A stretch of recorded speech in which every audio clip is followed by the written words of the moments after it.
Garrett, thank you for hopping on to the podcast today. Thank you guys for having me. Absolutely. And Jeremy, thank you for joining us. Jeremy German here from Seven Shifts as well. First little co-hosting experience for us, but I think it's going to be fun. Let's dive into it. Awesome. So Garrett, you have a pretty interesting and unique career path from NFL to Goldman Sachs and now leading in the restaurant industry. So can you walk us through that journey? And, what were the pivotal moments that led you to where you are today, to the restaurant business? Yeah, a bit of a windy road, but certainly happy where it's ended up. But to kind of take a step back, was born and raised in Oklahoma, went to the University of Tulsa on a football scholarship, and then was fortunate enough to be drafted by the New England Patriots in 2006. Had a 6-year run in the NFL, spent time with the Patriots, the Vikings, the Eagles, and then like most good football stories, it comes to an end eventually. I chose to jump into graduate school to kind of figure out, I guess what I say is what I wanted to be when I grew up. So I went to graduate school, went to Kellogg, I got my MBA, and then from there, jumped into finance. Took a job with Goldman Sachs. I thought I was getting into a finance job, but found myself in a sales job, essentially. And all in all, enjoyed my time with Goldman, learned a lot about, I guess, people, investments, certainly the emotional side of things, but also kind of the more technical side of capital markets and the world of big banks. So I guess to make a long story longer, ultimately jumped out of the financial world and found myself at a restaurant group in Oklahoma. Garrett, did you know that as you were at Goldman, did you know that you wanted to get into the restaurant industry? You say you wound up in a restaurant brand in Oklahoma. Talk us through your thought process about just getting into the restaurant industry. Yeah, ultimately, no, I did not kind of jump out of the world of banking thinking I would end up in restaurants. Actually, I was interviewing and exploring a role at Nike, which certainly felt like a more natural fit. Former athlete, takes a job at Nike. It kind of feels like it would have been meant to be.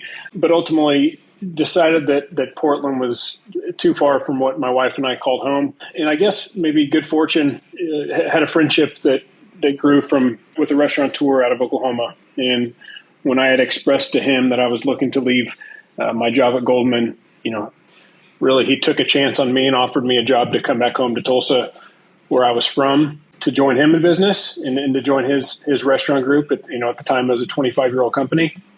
And I certainly took a chance kind of jumping from what I knew into the world of restaurants, really for the first time in terms of my career. That's awesome, Garrett. Well, you've kind of, I guess, completed the circle now by moving back into the financial side because, Uncommon Brands is a private equity group that owns multiple, restaurant brands. So you're taking, I guess, the time and effort at Goldman, comparing that to the Rib Crib and Chandler hospitality time. And, now you're working with more smaller restaurant brands, right? So can you help us understand, what Uncommon Brands is looking for in partners and just a little bit more about the portfolio today? Yeah, I think to take a step back, we formed Uncommon Brands about 18 months ago. So December 23, January 24. And I partnered with a local private equity group called Crux Capital. And I think ultimately the genesis of Uncommon Brands was to take advantage of what we both saw as a hole in the market. Specifically the phase of growth with young emerging brands where they really lack both above store infrastructure and expertise, certainly lack capital oftentimes, but more than anything, just lack the vehicle to kind of allow these brands to reach their full potential. And so we felt that if we stood up kind of a group that could take advantage of this hole in the market, then obviously it could be a win-win from an investment standpoint, but certainly a win-win for restaurateurs, founders. There would be those that are looking to stay with a brand and be with it as it grows, or those looking to kind of exit and either move on to their next adventure and kind of pass on their brand or concept to someone else. So when you look to partner with a brand, a potential partner, what are the kind of those key things that you're looking for? What's common across all of the folks that you work with? Maybe it's character traits or aspects of the business, but what are those key fundamentals? Yeah, I think first let's talk about more of the quantitative, evaluation. Ultimately, you have three key factors, when we look at evaluating the financial success of a business. And it comes down to AUVs or, revenue volume, store level cash flow or EBITDA, and then ultimately the cost to open new stores. And really the relationship of those three give you three different ratios that we use in our evaluation: sales to investment ratio, store level margin, and then cash on cash returns. The three that we call the trifecta. And to have strong cash on cash returns, let's say that's targeting 30% or higher, you have to have great sales to investment ratio and good store level margin, or you can have great store level margin and good sales to investment ratio. And without kind of getting in too far into the weeds here, I think two good comparisons when we think about, those metrics are, comparing Wingstop to Dutch Bros. I think both great examples of fast-growing brands. Despite them being both fast-growing brands, they approach the business differently. Wingstop has unbelievable sales to investment ratio when it comes to new stores and good but not great unit-level margin, while Dutch Bros, on the other hand, has an unbelievable unit-level margin and good but not great sales to investment ratio. I didn't intend for that answer to kind of get too technical too fast, but I think the juxtaposition of kind of those two concepts, both being hot commodities in our business, goes to show that there's no kind of one right way to approach business, when it comes to kind of the financial model. From there, obviously there's a qualitative evaluation as well. Obviously, evaluation of the team, of the founder, the story of the brand, why it has or hasn't grown. Is it a regional hit? Can it break out of its current footprint? Those aren't always maybe quantifiable from a financial analysis standpoint, but they're part of the story and certainly part of our evaluation when we consider new brands. Garrett, I appreciate that deep dive. And I just want to double click a little bit further into something that you touched on earlier, which is around, hands-on approach. I think all this analysis and detail that you just shared, for someone that owns a couple restaurants, maybe they understand that, but they don't understand the depth. And so they think of private equity as people that just come in and take the business. You share that you're more than a holding company and you have that hands-on approach. Like, talk a little bit more like what that actually means for, a brand like Fuego Tortilla, for example. Yeah, I think we really are targeting, not to be redundant on what I've already said, but we're targeting concepts and brands that really lack any above store infrastructure or team. Maybe there's one or two people, but we're not targeting brands that have a built out HR department or a built out training department, just to name a couple. And so when we come in and we say hands on, in the case of Fuego Tortilla Grill, we bought 100% of the business and really just got 4 units and 4 unit level teams that came with it. So as we, for example, tweaked the labor model to weed out some inefficiencies that we saw in the labor model, it's our team at Uncommon Brands, in the stores training GMs on kind of a modified approach to how we're going to run weekly labor. Just to give an example, it's us running payroll, any given week or when payroll's due. So, Fuego's interesting because, we own 100% and kind of serve as everything above store. Our other acquisition, Rice Box, is a little different because the founder stayed on with Rice Box and he had a small above store team. And obviously it's going to look different than Fuego, but much like Fuego, it's our team in the stores interacting with GMs. It's our team, coming in and putting together training materials to kind of teach GMs new methods in terms of how they approach labor. So even though the two partnerships are different from a document standpoint, they're the same in the sense that it's our team kind of in there actually implementing change and not just serving as advisors or capital providers to the concepts. Based on that, another core part, the philosophy that you mentioned is kind of building like a really strong employee culture.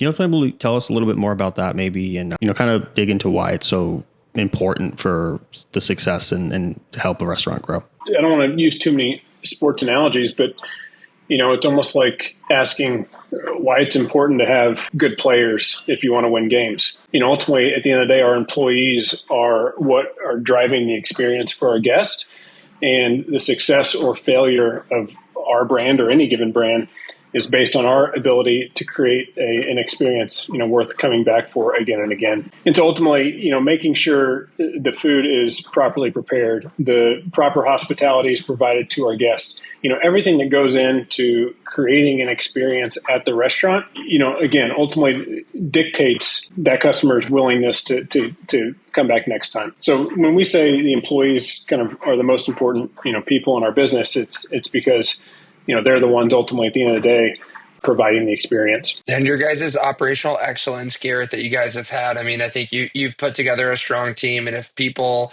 want to check it out, we can definitely include the link to your exec team. But I think that's part of something that, through the time of our partnership of Seven Shifts and Uncommon Brands, you're bringing industry folks that have experience at growing and scaling different type restaurants, from 5 units to 100 units and more. Doubling on that, what are some of the biggest challenges, as you guys vet and look at companies? Like, what are the biggest challenges that these emerging restaurant concepts are facing? And, how are you helping them overcome those hurdles? Yeah, I mean, I think let me come back to your exact question. But one thing you touched on is kind of the team that we've put together at Uncommon Brands. And as I said earlier, we certainly have built Uncommon Brands to be more than just capital providers. And in order to do that, you have to kind of hire people that have been there, done that. So currently our team at Uncommon Brands sits at 10 people, but more importantly, a lot of them have experience at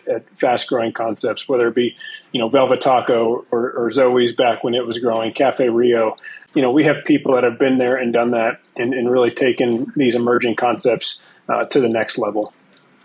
I think to answer your question more directly in terms of kind of what challenges, kind of our founders face or that we see in the industry, as you kind of break out of that 1 to 2 unit concept to kind of, become a really multi-unit, I guess, threat, if you will.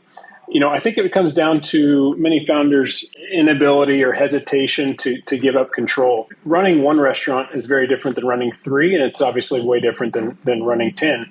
And I think the evolution of that depends on the founder's ability to find people they trust and really tweak the business model to be more kind of, I call it GM driven, where you have store level leaders that kind of own the store and the founders' kind of willingness to give up that control, so to speak, to kind of empower those unit level leaders. And I think the evolution from kind of 1 to 3 to 10 is dependent upon both building out the team, but also kind of making sure you lean into showing that you trust those leaders to kind of do their jobs. And I think ultimately, if I had to pick one thing, that's no easy task. It's no easy task to kind of own something and build something to a certain extent, and then kind of step back from it and pass that on to, maybe a unit level leader that, takes on a lot of the roles that a founder's used to doing. Yeah, I love that. At Seven Shifts here, we, internally we talk about giving away your Legos, right? Like don't hoard all of the pieces, pass them over to somebody else and let them build something.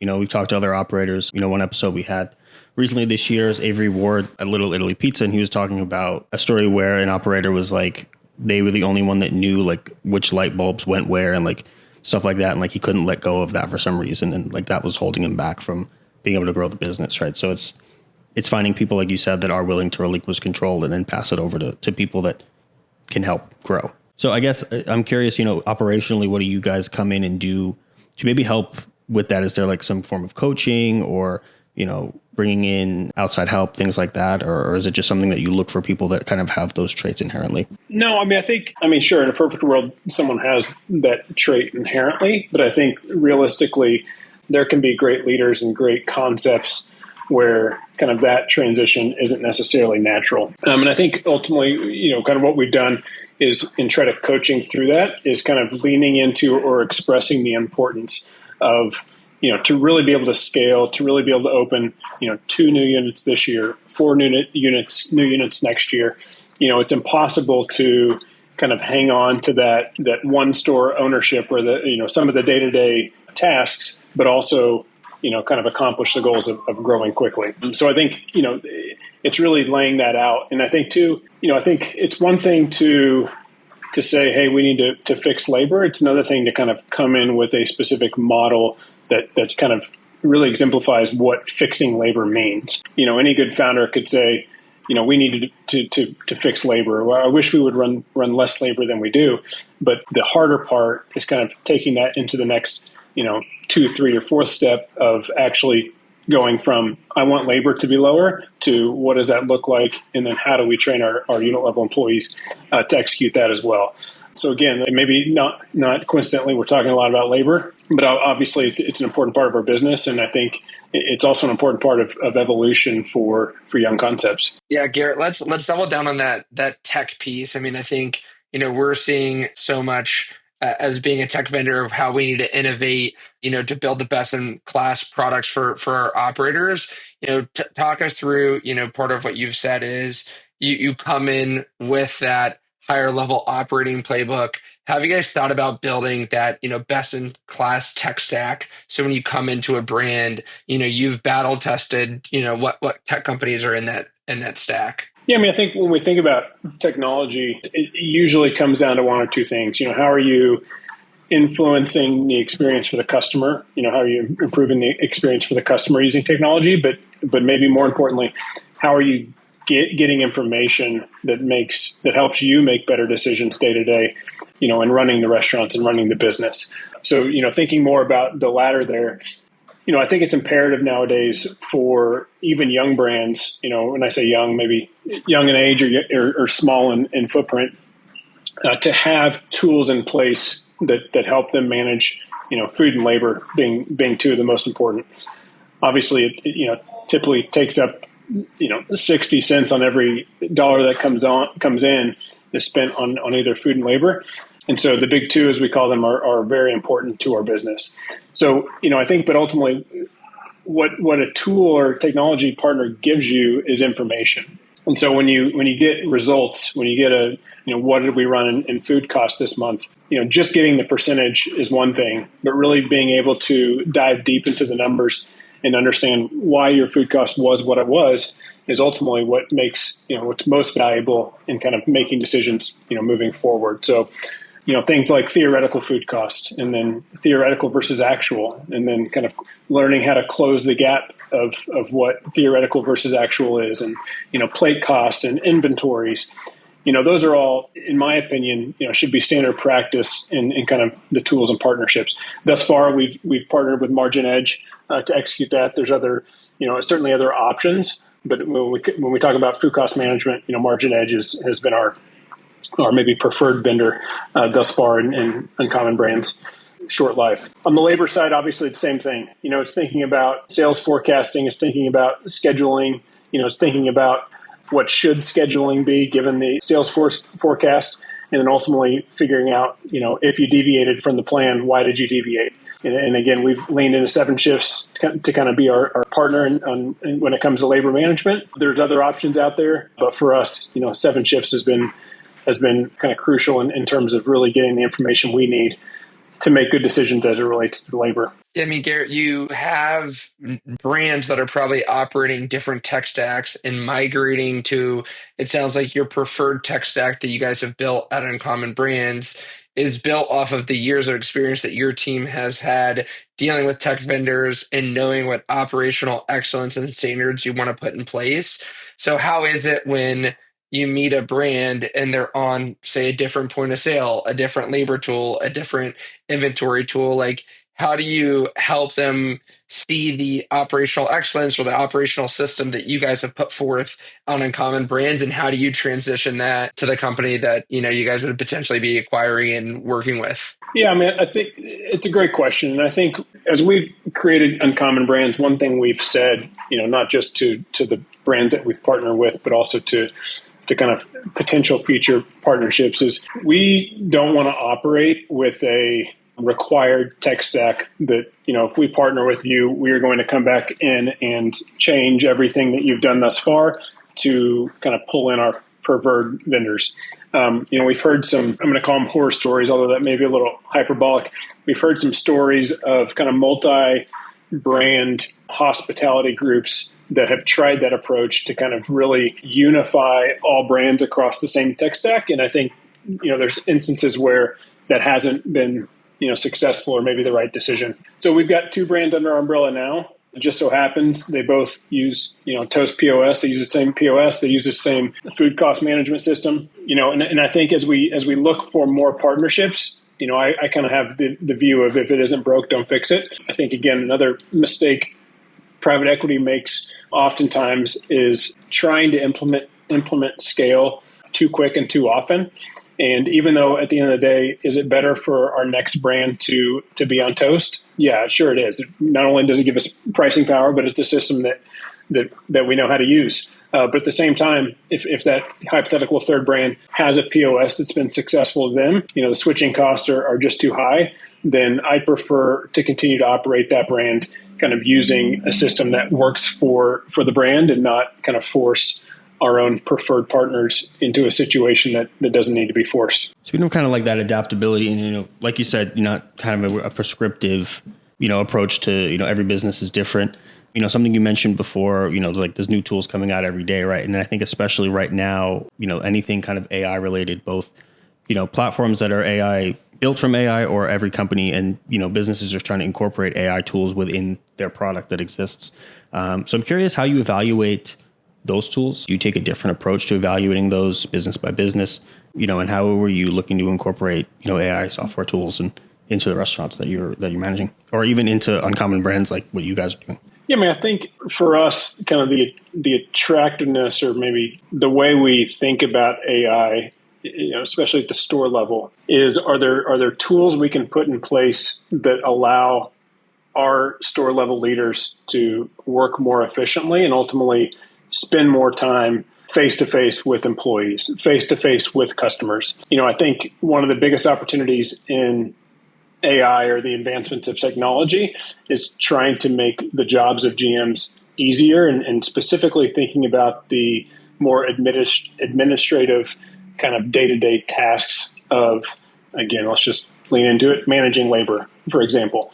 If they're behind a computer spending too many hours managing labor, that means they're not, interfacing with employees and or customers. And I think at the end of the day, if we can be more efficient in the time they spend at a computer, then it gives them more time to be out and, in the restaurant. And I think, an example of that certainly is kind of if you ran labor too high the previous week, the ability to quickly decipher why that is allows them to kind of spend more time in front of house and less time at a computer. And I think that's an example of where AI has advanced, is kind of quickly deciphering that information to just kind of cut to the chase and give you the answer of why labor was too high versus kind of having to click through several systems, whether it be POS, whether it be scheduling software. I think that's an example of really the advancements of getting information quickly and efficiently and allowing, less time in the office and more time, in the front of house.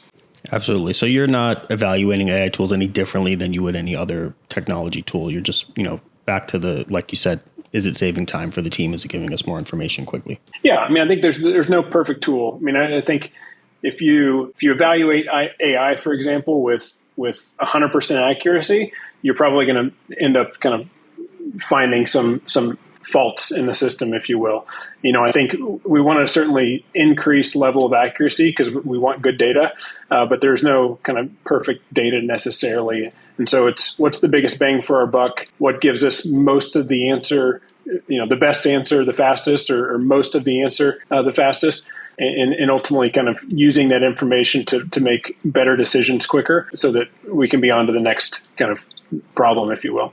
Yeah, the manual task and work we see this as working in our business, right? How do we take call recaps and synopsize that further? How can we be more efficient with the information that we have? Like, I think everyone is trying to figure that out. And I think it'll be great for, restaurants and for tech companies if we're all driving towards making, some of these mundane tasks more efficient and allow people to serve guests and use a tool with easier speed. Speaking of innovation and growth, this may be some of your secret sauce, Garrett, so I don't know how much you can share, but you guys are on the hunt looking at trends and what type of concepts are succeeding from the store unit growth, from EBITDA. Like talk through what are those trends you're seeing from a restaurant segment and cuisine type? Yeah, I mean, this certainly isn't part of our secret sauce and very public, but I think one thing we've leaned into is off premise. It's no secret that coming out of the pandemic, off premise continues to expand. I think a recent study showed that 75% of restaurant meals are now eaten off premise, whether it be drive through, takeout, pickup, delivery. That's certainly in line with our approach to kind of the partnerships we look for are quick serve, limited serve, fast casual, counter service restaurants with heavy off premise. So, that's kind of stating the obvious and maybe avoiding the exact, more nuanced answers to your question, Jeremy. But, I think that's an area that we certainly are leaning into that we see as a trend that's not, going away. Both first party and third party, like, is there any preference then as you look at off premise where a brand would be more preferred based on the channel of digital volume? Yeah, I mean, I think the first party, third party obviously is a puzzle that's very, top of mind and on trend, or at least, frankly has been for the last couple of years now. And I think too, when you talk about first party, obviously it's evolved from first party being you have delivery drivers to first party just being you kind of have the delivery order come through your own platform. I think in all instances, all restaurants should be thinking about how do we drive more traffic, more first-party delivery traffic through our own platforms. It's obviously is a function of technology partnerships and making sure you have the ability to do that. Coming to your website, and if they want delivery, being able to order that order on your own platform.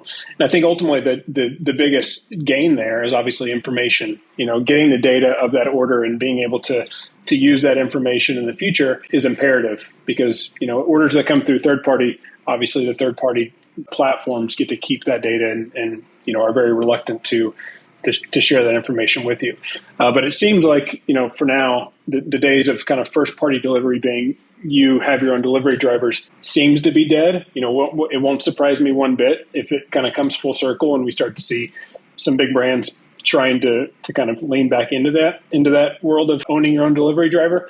But for now, we're trying to drive traffic to our own platforms, if nothing more, to own the data and information that we can utilize to make better decisions in the future. It's interesting to think about going back all the way full circle, like old school pizzeria, Chinese restaurants owning their own delivery drivers. But I think just with the way, like you said, there's so much value in owning that data and not having to kick it out to somebody else or kick out fees to other folks.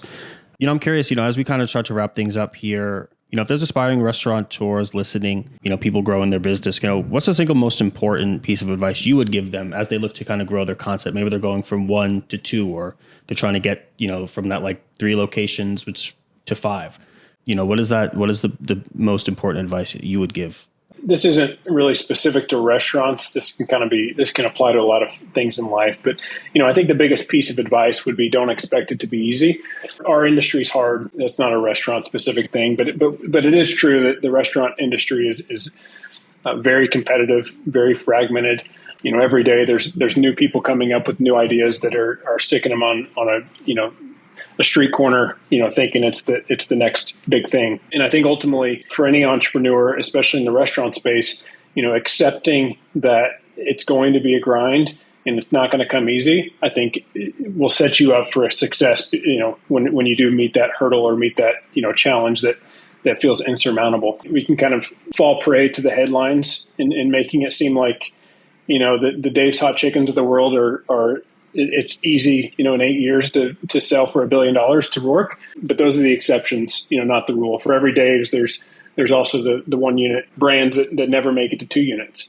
And so, I think perseverance is important, surrounding yourself with people that offer advice, support, knowledge, know-how, capital never hurts, but ultimately, kind of surrounding yourself with people that have been there and done that, I think sets you up for success. And really you've got to be prepared to overcome some challenges along the way. Perseverance. This goes back to those athlete days, right? This is not an easy business indeed. Well, Garrett, where can people learn more about Uncommon Brands and all the awesome work you guys are up to? Yeah, I mean, we've got a website, uncommonbrands.com. We're active on LinkedIn, so you can find, our page on LinkedIn that certainly has more up-to-date information.